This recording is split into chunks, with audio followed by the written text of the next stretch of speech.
اس کا چہرہ مہرا دراوڑی تھا، چوڑا جانوروں جیسا جبڑا، بڑے نتنوں والی پھیلی ہوئی ناک، سیاہی میں سلگتی سیاہ لشکیلی آنکھیں اور اٹھی ہوئی لچکدار چھاتیاں، جن پر اگر وہ سندھ میں ڈبکی لگا کر ابھرتی تھی تو ان پر پانی زیادہ دیر نہیں ٹھہر سکتے تھے۔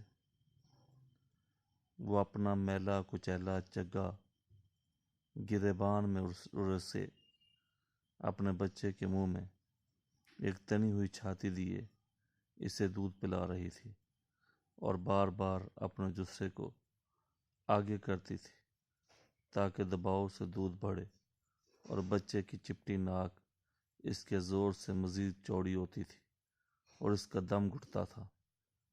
وہ ایسے اطمینان سے لاپرواہی سے دودھ پلاتی تھی جیسے کوڑے کے ڈھیر پر دراز ٹانگیں پھیلائے ایک کتیا اپنے پلے کے ہونٹوں کو اپنے تھن پر پچکتے اور اس کے اندر سے ماں جائی کا رس چوستے ہوئے نہایت اطمینان اور کسی شرم کے بغیر لیٹی رہتی ہے۔ وہ اپنے سیاہ لوتھڑے کو دودھ پلانے میں مگن تھی جب وہ دونوں سندھ ساگر کے کنارے ڈولتی اس کشتی کے قریب آئے جس میں وہ بار بار آگے ہو کر بچے کے منہ میں دباؤ بڑھاتی تھی۔ سائیں، اس کشتی میں اتریں گے؟ سرور کے سیاہ ماتھے پر پسینہ دکھائی نہ دیتا تھا۔ دودھ پلاتی سیاہ فام عورت کے سوا ایک 7-8 برس کی اسی کی نسل کی ایک برے بدرنگ بالوں والی نہایت غلیظ ننھی سی بچی تھی جو کشتی کے فرش پر رکھے مٹی کے چولہے پر چڑی ہنڈیا میں بے دلی سے ڈوئی ہلاتی تھی۔ سرور نے جب یہ کہا کہ سائیں اس کشتی میں اتریں گے تو اس نے ان بدیشوں پر اپنی جانوروں ایسی کالی بھور آنکھیں پل بھر کے لیے اٹھا کر مرکوز کیں اور پھر ان کی موجودگی سے غافل ہو کر ڈوئی چلانے لگی۔ یہ کشتی ایک کٹیا تھی، پانیوں کے جنگل میں ایک بسیرا تھا۔ اس کے اندر تام چینی کے پچکے ہوئے دھوئیں کی سیاہی میں پوچے ہوئے برتن تھے، میلے کچیلے بستر، گھی کے خالی ٹین، کچھ اوپلے اور ایک کونے میں ڈھیر ایک جال تھا اور عورت کے کچے دودھ کی مہک تھی۔ سرور عباس برمانی نے دھیمے غصے میں اس کا نام لیا۔ وہ دھیمے مزاج کا دھیمی بات کرنے والا شخص تھا اور اپنی آواز کو بلند کرنے پر قادر نہ تھا۔ سرور اس سائیں کے دھیمے پن سے آشنا تھا، اس لیے فوراً چپ نہ ہو گیا۔ ابھی خالی ہو جاتی ہے سائیں۔ او پکھیے، اس نے دودھ پلاتی عورت کو ایک للکارا مارا۔ عورت نے اس للکار کا کوئی اثر نہ لیا، آنکھ اٹھا کر یہ بھی نہ دیکھا کہ کون ہے، صرف اپنا میلا کچیلا چگا جو گریبان میں ارسا ہوا تھا نیچے کر لیا تاکہ اس کی چھاتی اور اس پر بےتابی سے منہ مارتا بچہ زیادہ دکھائی نہ دے، اسے ان غیروں کی نظر نہ لگے۔ یہ اونچی ناک والے جدھر دیکھتے تھے، ہڑپا یا مونجوں کو جدھر دیکھتے تھے اسے کھنڈر کر دیتے تھے۔ ان کی نظر بس سے اگر وہ آج تک بچتی آئی تھی تو آج بھی بچ جائے۔ یہ تو ابھی خالی کھڑی ہو جاتی ہے سائیں۔ سرور اس عورت کی بے اتنائی سے بہت واقف تھا اور شرمندگی کا پسینہ اگرچہ اس کے ماتھے پر دھوپ کی حدت سے پھوٹتا جاتا تھا لیکن دکھائی نہ دیتا تھا۔ غازی گھاٹ کے ناقص اور دراروں سے بھرے ڈولتے پل کے نیچے سندھ ساگر کے بائیں کنارے پر مہمانوں کی 3 کشتیاں، 3 کٹائیں، 3 بسیرے ہولے ہولے ڈولتے تھے اور ان کے قریب ریت پر کڑی دھوپ میں سرکھنڈوں کے چند چھپر تھے جن کے سائے میں سرور اور پکھی کی نسل کے مہانے، بوڑھے، بچے اور عورتیں کانبا کی شاخوں سے ٹوکرے بنتے تھے اور لائی کی لکڑی سے پنکھیوں کی ڈنڈیاں تراشتے تھے اور پسینے میں نہاتے تھے۔ ان کے سیاہ بدنوں پر جو دھاریں بہتی تھیں وہ نظر نہ آتی تھیں اور فوراً خشک ہو جاتی تھیں۔ ان سب نے جو چھپڑوں کے سائے میں سر جھکائے بیٹھے تھے ان دونوں کی آمد میں کوئی دلچسپی ظاہر نہ کی۔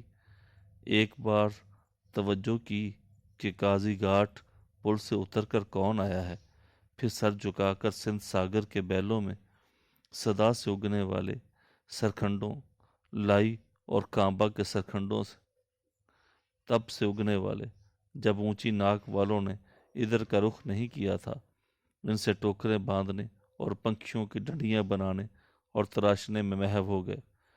اگرچہ ابھی سرد رتیں رخصت نہ ہوئی تھیں، لیکن دوپہر کی شدت پانیوں کی نزدیکی کے باوجود کم نہ ہوتی تھی، بلکہ پانی دھوپ کو دو چند کر کے چہروں کو چلے آتے تھے۔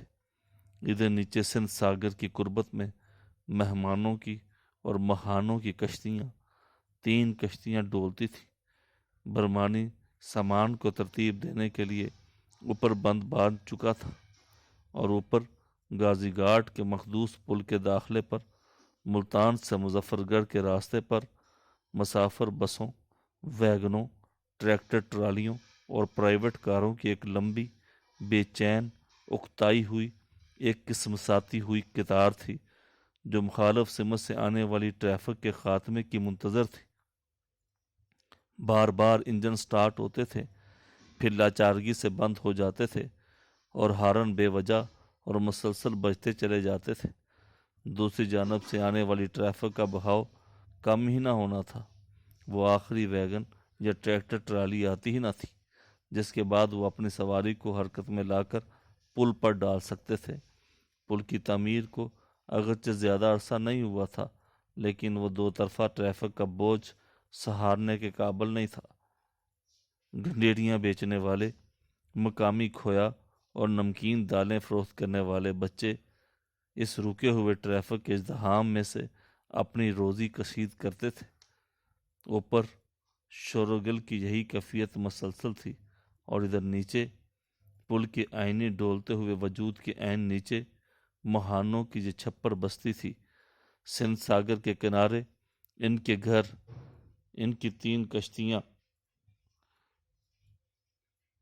ہزاروں برس بیشتر جانے وہ کس سرسوتی کے کناروں پر آباد تھے جس کے سوکھنے پر وہ ادھر آ نکلے تھے، اونچی ناک والوں کی نظر بس سے بچ کر، اور زمین کو تگیا کر پانی کو گھر بنا لیا تھا۔ اور ان ڈولتی کشتیوں میں سے ایک ایسی تھی جس کے اندر اپنا جگہ نیچے کیے اپنے بچے کو چھپائے دودھ پلاتی ایک عورت تھی۔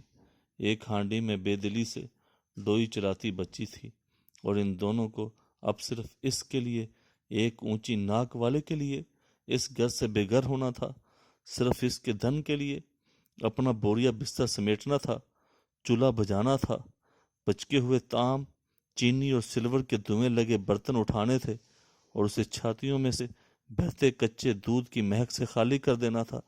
صرف دھن کی خاطر کنارے کے کسی چھپڑ میں جا رہنا تھا، اور تب تک رہنا تھا جب تک یہ غیر لوگ کشتی میں گھوم پھر کے پرندے مار کر واپس نہیں آ جاتے۔ سندھ ساگر میں کیا تھا جو یہ لوگ اپنے شہر چھوڑ کر ادھر آ جاتے تھے؟ ہمیشہ کلیجہ دھڑکتا تھا کہ یہ کشتی لے کر جائیں گے، پھر کبھی نہیں لوٹیں گے، زور زبردستی سے اس پر اپنا حق جتائیں گے، اس میں آباد ہو جائیں گے۔ اونچی ناک والوں کو دیکھ کر اسی لیے ہمیشہ کلیجہ دھڑکتا تھا۔ بہت بعد میں جب وہ اس کشتی میں کئی روز پانیوں پر سفر کر چکا تھا، آج کی اس عورت کی دودھ پلاتی اٹھی ہوئی چھاتیوں کو بھول چکا تھا۔ اس گدلے پانیوں ایسے بالوں والی بچی کے آگے چولہے پر دھڑی ہانڈی اور اس میں چلتی ہوئی ڈوئی کو یکسر فراموش کر چکا تھا، اور اس کشتی کے سوا اپنے وہ سب گھر جن میں اس نے زندگی بتائی تھی، وہ فلیٹ، وہ کمرے، وہ سب چھتیں اس کی یاد سے محو ہو چکی تھیں۔